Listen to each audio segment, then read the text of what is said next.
Alliance club ഭാരവാഹികൾ സ്ഥാനാരോഹണം നടത്തി.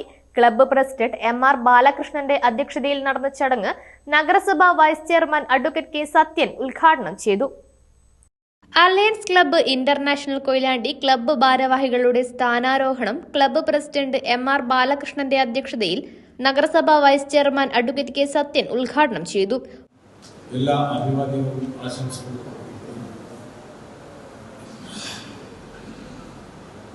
വ്യത്യസ്തമായ സംഘടനകൾ, സന്നദ്ധ സംഘടനകളും സാമൂഹ്യ സംഘടനകളും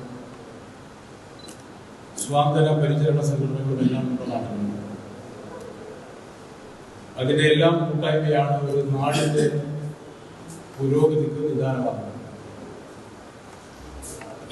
സർക്കാരുകളും തദ്ദേശ സ്വയംഭരണ സ്ഥാപനങ്ങളുമെല്ലാം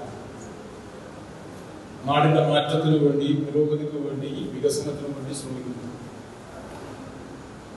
അതിന് കരുത്തു പകരുകയാണ് അലയൻസ് ഇന്റർനാഷണൽ ഉൾപ്പെടെയുള്ള സംഘടനകൾ ചെയ്യുന്നത്. ഇന്ന് നമ്മുടെ നാട്ടിൽ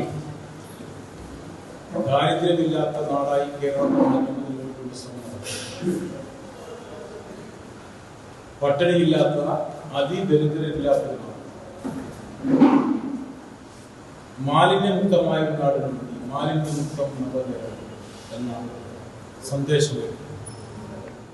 പുതിയ ഭാരവാഹികളുടെ സ്ഥാനാരോഹണം district governor K. Suresh Babu നടത്തി.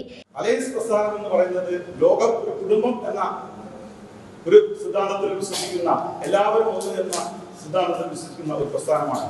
ഇന്ന് കടന്നു വന്നിരിക്കുന്ന മുഴുവൻ അംഗങ്ങളെയും അലയൻസ് ക്ലബ് ഡിസ്ട്രിക്റ്റിന്റെ പേരിൽ, അലയൻസ് ക്ലബ് കൊയിലാണ്ടിയുടെ പേരിൽ നിങ്ങളെ അഭിനന്ദിക്കുകയാണ്.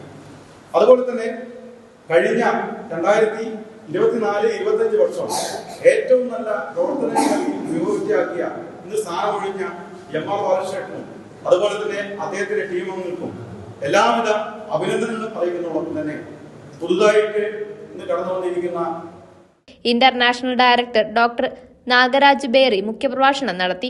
International committee chairman K. Muniyappa, Vijayan Elayadath, V P. Sukumaran, N. Chandrasekharan, K. Sudhakaran, N. Gopinathan, Raga Muhammad Ali, V T. Abdurahiman, K. Vinod Kumar തുടങ്ങിയവർ സംസാരിച്ചു.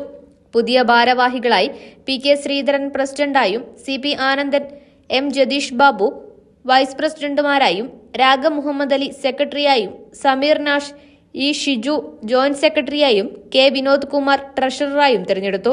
News bureau, Koyilandy.